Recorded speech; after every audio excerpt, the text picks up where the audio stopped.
Okay, అందరూ subscribe చేశారు కదా, మోసం చేయకూడదు, అర్థమైందా? సబ్స్క్రైబ్ చేయాలి. Okay, ready? So lesson unit 1 నుంచి లెసన్ 1 సాకి తన్వైలో చూసారు కదా, కబీర్దాస్ గారి గురించి. యానిటేషన్స్ 5 ఎంత లక్కీ తెలుసా మీరు? అంతకు ముందు వాళ్ళకైతే 10 ఇచ్చి 19 ఇచ్చి 18 ఇచ్చి దోహేలు అందులో చదవమనేవారు. అందులో మేము తీసేవాళ్ళం అంటే ఏ ఇంపార్టెంట్ అని. బట్ మీకు అలా కాదు, ఓన్లీ 5. సో ఆ 5 యానిటేషన్ నేర్చుకోండి, ఈజీగా మార్క్స్ కొట్టేయచ్చు. ఓకే, సో లేట్ చేయొద్దు. ఫస్ట్ చూడండి, టెక్స్ట్ బుక్ ఉంటే టెక్స్ట్ బుక్ లో చూడండి.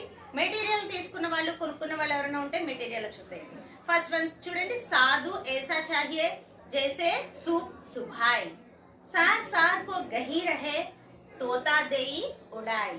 So what is the meaning of? ఎప్పుడైతే ఈ దోహే మీనింగ్ మనకు తెలిసిందో చాలా ఈజీగా యానిటేషన్ మనం రాయొచ్చు. యానిటేషన్ అనేది సెలెక్ట్ చేసుకోవడం చాలా ఇంపార్టెంట్. ఎందుకో చెప్పిన, యానిటేషన్ అనేది చాలా మంది భయపడిపోయి క్వశ్చన్స్ సెలెక్ట్ చేసుకుంటారు. బట్ యానిటేషన్ 5 minutes లో చాలా ఈజీగా రాయొచ్చు. నేను చెప్పిన భక్తికాలు ఒకసారి వినండి, వింటే మీకు అర్థమైపోతుంది అసలు వాట్ ఇస్ ద కాలాలు ఏంటి, ఇవన్నీ తెలుస్తాయి అనమాట. సో చూడండి, కవి పరిచయం వచ్చేసి మనకి కవి తెలుసు ఎవరు, సాకి రాసింది ఎవరు, కబీర్ దాస్ గారు. ఎస్, సో కబీర్ దాస్ గారు దేనికి సంబంధించిన ఆయన? భక్తి కాలానికి సంబంధించిన ఆయన. సో భక్తి కాలానికి సంబంధించి కబీర్ దాస్ గారు అందులో కొన్ని సెక్షన్స్ ఉన్నాయి కదా. భక్తి కాలం ఎలా డివైడ్ అయింది? 2 parts గా డివైడ్ అయింది. వాట్ ఈస్ దట్ అంటే సగుణ భక్తి ధార, నిర్గుణ భక్తి ధార. సగుణ మతలబ్ సాకార్, అంటే సింపుల్ డెఫినేషన్ మీకు ఇస్తున్నాను. మీన్స్ షేప్ ఉంది భగవంతుడికి అని నమ్మేవాళ్ళు. నిర్గుణ మతలబ్ నిరాకార, అంటే భగవంతుడికి షేప్ లేదు అని నమ్మేవాళ్ళు.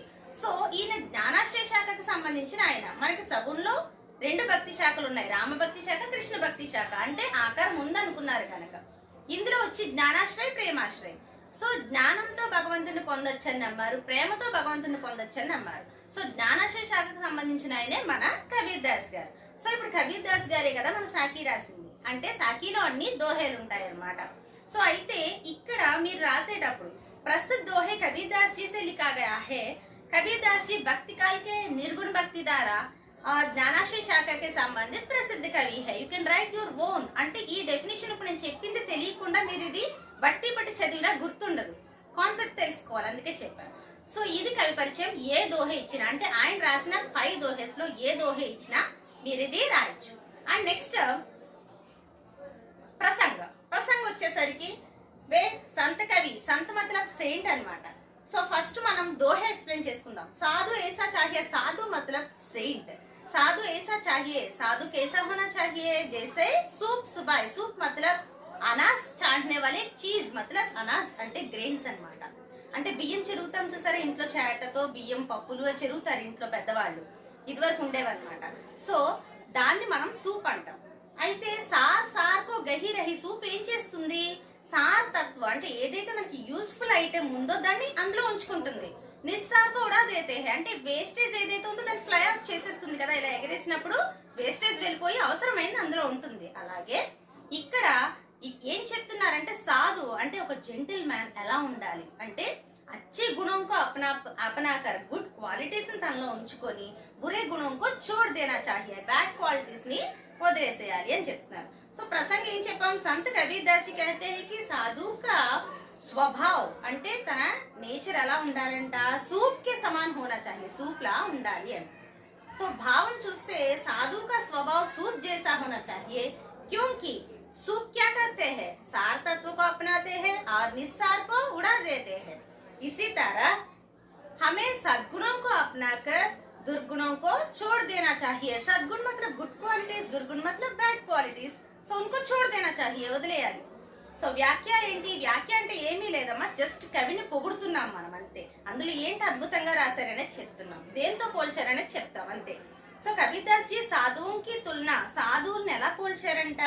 सूप से करना और सूप जैसे बुराइयों को छोड़ देने का सलाह देना.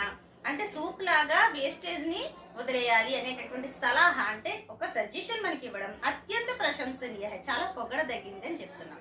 ఇక్కడ 4 సైడ్ హెడ్డింగ్స్ అనేవి మనం కంపల్సరీ పెట్టాలి. అది బ్లాక్ పెన్ తో హైలైట్ చేసి పెట్టి ఆ నెక్స్ట్ లైన్ నుంచి మనం అందంగా రాస్తే ఒక సైడ్ మీకు ఎగ్జామ్ లో ఆ బుక్లెట్ లో ఒక సైడ్ వచ్చేస్తుంది. చాలా ఈజీగా మంచి మార్క్స్, అంటే 4 అయితే 4, 5 అయితే 5 మార్క్స్ ఈజీగా మీరు స్కోర్ చేయొచ్చు. అలా మీరు దోహేలు అయితే రాస్తే. అయితే ఇందులో మనకి క్వశ్చన్ ఏముంటుంది? ప్రసంగ సహిత వ్యాఖ్య అంటారు. ప్రసంగన్న సందర్భం అన్న ఒకటే. సో ప్రసంగ వ్యాఖ్య అనే 2 సైడ్ హెడ్డింగ్ ఆల్రెడీ మీకు క్వశ్చన్ లోనే ఉన్నాయి. కవి పరిచయం మీకు తెలుసు, కవి పరిచయం ప్రసంగ మధ్యలో భావ అనేది యాడ్ చేస్తారు, లాస్ట్ లో వ్యాఖ్య. ఈ 4 సైడ్ హెడ్డింగ్లు గుర్తుపెట్టుకోండి చాలు. ఓకే, మీకు ఈజీగా అర్థమైందని అనుకుంటున్నాను. సో సెకండ్ దానికి వెళ్దాం. जाति ना पूछो साधु की पूछ लीजिए ज्ञान, मोल करो तलवार का पड़ा रहन दो म्यान. जाति मतलब caste. Should not ask about caste when if any gentleman is come and stand in front of you. ఎవరైనా ఒక పర్సన్, ఫేమస్ పర్సనాలిటీ వచ్చి మీ ముందు నించున్నారు అంటే, ఒక గొప్ప పర్సన్ వచ్చారు అంటే ఆయన్ని నాలెడ్జ్ గురించి అడగాలే గాని మీదే క్యాస్ట్, మీదే ఊరు ఇటువంటివి అడగకూడదు అన్నమాట. సో దెన్ మోల్ కరో తల్వార్ కా, మోల్ మాత్రం మూల్యం, వాల్యూ అనేది స్వాడ్ కి ఇవ్వండి. తల్వార్ అంటే స్వాడ్, కత్తి పెద్ద పెద్దది. ఎందుకంటే అది పెట్టుకునే మ్యాన్ కి కాదు, అంటే ఆ స్వాడ్ పెట్టుకునే కవర్ ని మ్యాన్ అంటారు, అంబుల పొది అంటారు. కత్తులు పెట్టుకుంటారు రాజులు, తన కత్తి పెట్టుకుంటారు, ఆ కవర్ ని మ్యాన్ అంటారు. సో ఆ కవర్ ఎంత గొప్పగా ఉంటే ఏం లాభం, లోపల ఉన్న కత్తి పొదునైంది కాకపోతే అని. సో అలా పోల్చి చెప్పారనమాట. సో దానికి ఇప్పుడు మనం ఎలా రాద్దాం, సందర్భ సహిత వ్యాఖ్య ఎలా రాయాలని చెప్తున్నాను చూడండి. ప్రసంగ కవి పరిచయం సేమ్ కదా, ఇందాక నేను చెప్పిందే మీరు 5 కి రాసేసేయచ్చు. प्रसंग వచ్చి कबीरदास जी इस दोहे में ज्ञान की श्रेष्ठता के बारे में बताता है. ज्ञान నాలెడ్జ్ ఎంత గొప్పది దాని గురించి ఎక్స్ప్లెయిన్ చేశారు. భావం ఏంటి, ज्ञान की श्रेष्ठता बताते हुए జ్ఞానం ఎంత గొప్పదో చెప్తూ कबीरदास जी कहते हैं कि कबीरदास ఏం చెప్తున్నారు, సాధు को जाति से नहीं ज्ञान से पहचानना चाहिए. గొప్ప వాళ్ళని వాళ్ళ ఎక్కడ పుట్టారు, ఎందులో పుట్టారు, ఏ జాతి ఏ క్యాస్ట్ లో పుట్టారనే దాంతో కాదు, వాళ్ళ నాలెడ్జ్ ఎంత ఉంది అనే దాంతో మనం ఐడెంటిఫై చేయాలి అని చెప్తున్నారు. उसके ज्ञान को महत्व और मान देना चाहिए. मूल्य तलवार का आंका जाता है అంటే వాల్యూ స్వాడ్ కి ఇవ్వబడుతుంది, మ్యాన్ కా నహి, కవర్ కి కాదు, అలా అన్నమాట. ఓకే, సో వ్యాఖ్య ఏంటి, కబీరదాస్ जी इस दोहे में जाति पाति का खंडन किया है. అంటే ఇక్కడ క్యాస్ట్ డివిజన్స్ ని ఖండించారు ఆయన. और कहते हैं कि ज्ञान जाति से बढ़कर है. నాలెడ్జ్ జాతి కన్నా ఎక్కువ, క్యాస్ట్ కన్నా చాలా ఎక్కువ అని, చాలా గొప్పది knowledge. So next third one చూస్తే, పాహన్ పూజ హరి మిలే తోమే పూజు పహాడ్. అందరికి చాలా మందికి తెలుసు, పాహన్ మతలబ్ పత్తర్, రాయి, రాయిని పూజిస్తే, హరి మిలే, హరి మతలబ్ భగవాన్, భగవంతుడు దొరికితే, మే పూజు పహాడ్, పహాడ్ మతలబ్ మౌంటైన్, నేను మౌంటైన్ కి పూజ చేస్తాను. తాతే చాకి బలి, దానికన్నా చెక్కి చాలా, చెక్కి మతలబ్ తిరగలి. మనం పిండి ఇలా ఇలా పాత ఇళ్లలో ఉంటుంది, అమ్మమ్మ నానమ్మ వాళ్ళ ఇళ్లలో తిరగలు ఉంటుంది, పప్పులు వేసి దాన్ని పిండి చేస్తారు, నూకలు చేస్తారు, అలా అనమాట. సో దాది మంచిది అంటున్నాడు. ఎందుకంటే పీస్ కాయ సంసార్ అంటే దాంతో మనం ఆటా పీస్కర్ అంటే పిండి అవి చేసుకొని రోటీ బనాకర్ ఖాతే హే. రోటీ మతలబ్ ఈ రొట్టెలు ఇవి వేసుకొని మనం కాల్చుకొని తింటాం కదా, హమ్ అప్నే భూక్ మిటాతే హే, మన ఆకలిని తీర్చుకుంటున్నాం. సో అందుకని అది చాలా గొప్పది, దానికి పూజించండి కానీ మీరు రాళ్ళకి పూజించద్దు అని అప్పట్లోనే అపోజ్ చేశారనమాట. ఎందుకంటే వీరు జ్ఞానాశ్రయ శాఖ వాళ్ళు, నిర్గుణ శాఖ వాళ్ళు. సో కవి పరిచయం సేమ్ యాజ్ ఎబో. ప్రసంగ చూస్తే కబీరదాస్ जी दोहे में మూర్తి పూజా కా ఖండన్ కియా. మూర్తి పూజ అంటే స్టాట్యూని పూజించడం, దాన్ని ఖండించారు. సో భావం ఏంటి, कबीरदास जी कहते हैं कि अगर पत्थरों को पूजा करने से, ఒకవేళ రాక్స్ కి పూజ చేసినట్లయితే, భగవాన్ మిలేతో, భగవంతుడు దొరికినట్లయితే, మే బడే పహాడ్ కి పూజ కరుంగా, నేను పెద్ద పెద్ద మౌంటైన్ కే పూజ చేస్తాను. అర్థమైందా, ఇస్సే చెక్కి బలి, దీనికన్నా చెక్కి మంచిది. క్యోంకి ఎందుకంటే, వహా హమారే లియే, అది మన కోసం ఆటా పీస్కర్, ఆటా అంటే పిండి, ఫ్లోర్, దాన్ని ఆ రోటీ బనాకర్, దాంతో రోటీలు చేసుకొని అపని భూక్ మిటాతే, మన ఆకలి మనం తీర్చుకుంటాం. సో వ్యాఖ్య, इस दोहे में कबीर मूर्ति पूजा का खंडन करते हुए, అంటే మూర్తి స్టాట్యూని పూజించడం ఖండిస్తూ, భగవాన్ కో పత్తర్ మే ఢూండ్నా అంటే భగవంతుణ్ణి రాళ్లలో వెతుక్కోవడం అనేది అనే ప్రయత్నాన్ని వదిలేయమని మనకి సలహా ఇచ్చారు, మెసేజ్ ఇచ్చారనమాట, సందేశ్ దేరండి. Okay, so next fourth one, निंदक निपरे रखिए आंगन कुटी छवाई, बिन पानी साबुन बिनो निर्मल और सुभाई, निर्मल करे सुभाई. सी నిందక్ నిపరే రఖియే, నిందక్ మతలబ్ blamers, who blame us. Blame అంటే మనల్ని నిందించేవాళ్ళు, మనల్ని నిందించే వాళ్ళని మన పక్కనే ఉంచుకోమంటున్నాడు. ఎందుకంటే ఆంగన్ కుటీ చవాయ్, మన చుట్టుపక్కలే మన సరౌండింగ్స్ లోనే ఉంచుకోండి. బిన పానీ సాబున్, బిను అంటే వితౌట్ వాటర్, వితౌట్ సోప్. చూడండి, ఇప్పుడు క్లోత్స్ మనం వాష్ చేసుకోవాలి, వాటర్ కావాలి, సోప్ కావాలి, అవునా, but without water, without soap they cleaners, వాళ్ళు మనల్ని క్లీన్ చేస్తారు. ఎందుకంటే they will tell hour mistakes, మనం ఏం తప్పులు చేస్తున్నాము అనేది వాళ్ళు మనకి చెప్తూ ఉంటారు. నువ్వు ఇలా చేసావు, నువ్వు అలా చేసావు అంటే నేను నిందిస్తూ ఉంటారు. దానివల్ల ఏమవుతుందంటే automatically you will think what I did, నేను ఏం చేశాను అని ఆలోచిస్తావు. నువ్వు కరెక్ట్ చేసుకుంటావు. ఆ ఛాన్స్ వాళ్ళు ఇస్తున్నారుగా మనకి. సో అది निर्मल करे सुभाई. సో ఇప్పుడు దీనికి ప్రసంగ వ్యాఖ్య ఎలా రాయాలో చూద్దాం. कवि परिचय से प्रसंग చూస్తే इस दोहे में कबीरदास जी हमारे विमर्शा करने वालों को, మనల్ని విమర్శించే వాళ్ళని अपने निकट रखने की सलाह देते हैं. నికట్ అంటే దగ్గరగా, మన దగ్గరగా ఉంచుకోమని సలహా ఇస్తున్నారు, సజెషన్ ఇస్తున్నారు అన్నమాట. సో భావం कबीरदास जी कहते हैं कि जो लोग हमारी विमर्शा करते हैं, సో ఎవరైతే మనల్ని విమర్శిస్తున్నారో उनके वजह से हमारा भविष्य उज्जवल बनाता है, వాళ్ళ వల్ల మన ఫ్యూచర్ ఉజ్వలంగా ఉంటుంది. సో क्योंकि वे हमारी निंदा करके हमारे स्वभाव को सुधारने में मदद करते हैं. మదద్ అంటే హెల్ప్. వాళ్ళు మనల్ని నిందించి మన స్వభావాన్ని కరెక్ట్ చేసుకునే ఛాన్స్ మనకి ఇస్తున్నారు. అర్థమైందా? సో ఆ కరెక్ట్ చేసుకోవడంలో హెల్ప్ చేస్తున్నారని అర్థం మదద్ అంటే.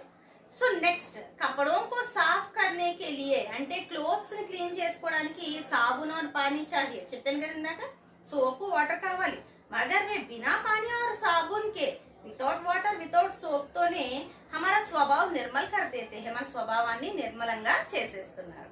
సో వ్యాఖ్య చూస్తే कबीरदास जी इस दोहे के द्वारा हमारे व्यक्तित्व और विचारों को प्रभावित करके, మన వ్యక్తిత్వాన్ని మన ఆలోచన విధానాన్ని ఎఫెక్ట్ చేస్తూ మనల్ని ప్రభావితం చేస్తూ हमारी उन्नति के लिए, మన డెవలప్మెంట్ కోసం సహాయక్ విమర్శకోं की అందులో సహాయం చేయడానికి విమర్శకుల అవసరం ఎంతైనా ఉందని చెప్పి ఇందులో చెప్తున్నారన్నమాట. ఓకేనా?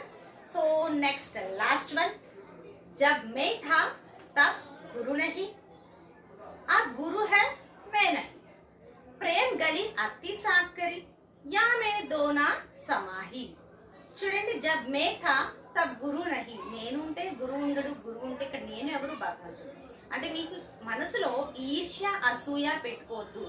ఈర్ష్య అసూయ స్వార్థం ఇటువంటి ఉంటే, అంటే బ్యాడ్ క్వాలిటీస్ నీలో ఉంటే నీలో భగవంతుడు ఉండడు, నిన్ను భగవంతుడు ప్రేమించడు. సో ప్రేమ్కి గలి, ఈ ప్రేమ అని మనసులో స్థానం చాలా చిన్నది, అందులో రెండు ఉండడానికి ప్లేస్ సరిపోదని చెప్తున్నారు. సో సందర్భం చూద్దాం. ప్రసంగ్ कबीरदास जी इस दोहे में अहंकार छोड़ देने का सलाह दी रही है. అహంకారం నీ మనసులో ఉంటే భగవంతుడు ఉండడు గనక అహంకారాన్ని వదిలిపెట్టే అని చెప్తున్నారు. సో భావం कबीरदास जी कहते हैं कि जब मेरे अंदर अहंकार था तब मेरे हृदय में ईश्वर का वास नहीं था. ఒకవేళ నా హృదయంలో అహంకారం ఉంటే భగవంతుడు ఉండడు, ఈశ్వరుడు ఉండడు. और अब मेरे हृदय में ईश्वर का वास है, ఒకవేళ ఈశ్వరుడు ఉంటే నా హృదయంలో तब अहंकार अपने आप मिट गया, అహంకారం తనంతట తనే వెళ్ళిపోతుంది. आगे कबीरदास जी कहते हैं कि प्रेम रूपी गली अत्यंत साकरी है. సాకరి అంటే చాలా ఇరుకు, చిన్నది. इसमें अहंकार और ईश्वर, ఇందులో అహంకారము ఈశ్వరుడు రెండు दोनों को प्रवेश नहीं कर सकते हैं, రెండు వెళ్ళలేవు, రెండు ఉండలేవు. సో व्याख्या क्या है? कबीरदास जी कहते हैं कि हम अपने अहंकार को छोड़ देना चाहिए, మన అహంకారాన్ని మనం వదిలేయాలి. సో మీకు అర్థమయ్యే ఉంటుంది అనుకుంటున్నాను. This is the first lesson. Kabir Das వ్యక్తిత్వ కృతిత్వ ఆల్రెడీ నేను వీడియో చేశాను, ఒకసారి చూడండి, ఓల్డ్ వీడియోస్ లో ఉంటుంది, ఒకసారి చూసుకోండి. మీరు ఈ 5 దోహేస్ కబీర్దాస్ వ్యక్తిత్వ కృతిత్వ చదువుకుంటే చాలు. This is the notes what ever I prepared. So మీకు నోట్స్ ఎవరికైనా కావాలి అంటే, చాలా మంది ఇప్పటికే తీసుకున్నారు, కొంతమంది తీసుకున్న వాళ్ళు నేను ఎక్స్ప్లెయిన్ చేసేటప్పుడు నోట్స్ దగ్గర పెట్టుకొని ప్రతి వర్డ్ కి మీనింగ్స్ రాసుకుంటూ వినండి, బాగా ఉంటుంది, ఇంకా బాగా అర్థమవుతుంది. ఎగ్జామ్ రాసేటప్పుడు చాలా ఈజీగా రాయగలుగుతారు. ఒకవేళ ఇంకా ఎవరైనా తీసుకోకపోతే ఒకసారి నాకు మెయిల్ చేయండి, 100 రూపీస్ మాత్రమే. మీరు మెయిల్ చేస్తే నేను వెంటనే ఇమీడియట్ గా నోట్స్ పంపిస్తాను. All the best all of you. Bye.